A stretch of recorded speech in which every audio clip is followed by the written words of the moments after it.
Have you ever wanted to come up with a great innovation, your idea, that would be used by hundreds of millions of people and would get you rich?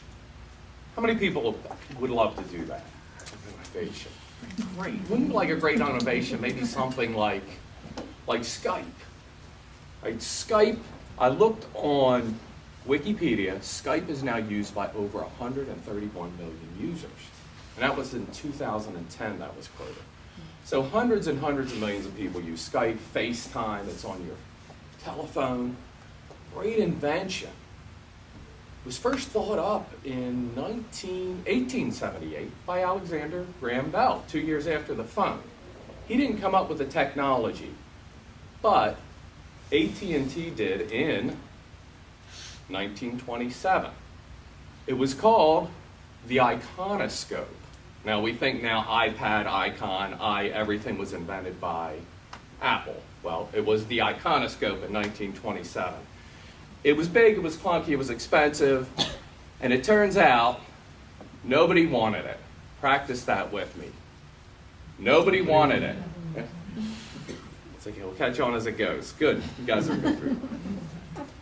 Continue on, 1936, Berlin, Germany. The first public video telephone network. Berlin to Leipzig. Doesn't last very long because nobody wanted it. Not to be outdone, AT&T came back in 1956. They perfected the video telephone. They called it the picture phone. It had a great picture. It was small. It was affordable. It could be a color video. It was fantastic. So they went out to sell it and found out that nobody wanted it. Undaunted, they said, we must have a marketing problem. They committed $500 million, which in 1956 was a lot of money.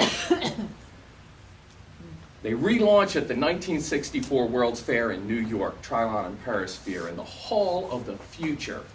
Hundreds and hundreds of these video phones, of picture phones are out there. Everybody gets to use them, tens of millions of people. And after they leave the fair, the phone company asks them, do you want this picture phone? And everybody says, nobody wants it. In 1970, the picture phone topped out at 500 users about, and then began to fade, mostly corporate. AT&T said the video phone call was just a concept in search of a market. What did Skype do that AT&T didn't? Made of food? Good idea. Actually, they tried even better. AT&T actually in a focus group said, we will give you, if we made it standard, would you be willing to pay more to not have it? And people, a large number of people said they'd be willing to pay more than $25 a month to not have it if it was free. The reason why it did not work for AT&T in the 1960s and 50s was not because of the technology, it was because of the society. They weren't marketing the phone to people who lived their lives out loud on the internet, who were posting everything on Facebook, all of their private information. People who were uploading videos of themselves getting drunk and falling down and falling off a skateboard and vomiting and walking around naked and putting it on the internet. They were selling this technology to my grandmother. Grandmom Casper, 83 years old when she died, was still wearing dress shoes, a dress, had her hair done, and her makeup. No one had ever seen her outside of that outfit. Maybe not even her husband, I don't know. But I just can't imagine her in that time taking on a video telephone call. My father wore wingtips. He never owned sneakers. Wingtips and slacks. It was a very formal time. My mother's pet phrase was, what would the neighbors think? Right? There was a sock on the floor, and what would Mom say? What would the neighbors say? Pick that up. Don't let anyone in the house. The bathroom door's open and the toilet seat's up. What would the neighbors say? How many people saw the movie The Help? Okay. In 1964, you had to put a dress on to go clean somebody else's toilet. It was just a formal era.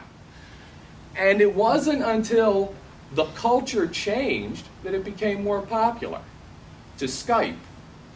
My wife Skypes with her friend Sue in New Hampshire, and I walked by last night and I'm looking at the call from behind her.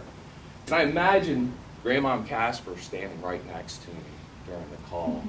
And we look in, and Sue doesn't have her hair done. She's not wearing makeup, and she's wearing a dirty old t-shirt. So I look over, my grandmother's trembling a little bit. She's starting to sweat. And I say, but don't worry, Grandma, you're deceased. You don't have to look at this anymore. It's not necessary. But the call continues. The kids are screaming and fighting in the background. There's dirty laundry on the floor. The bathroom door is open and the toilet seat's up.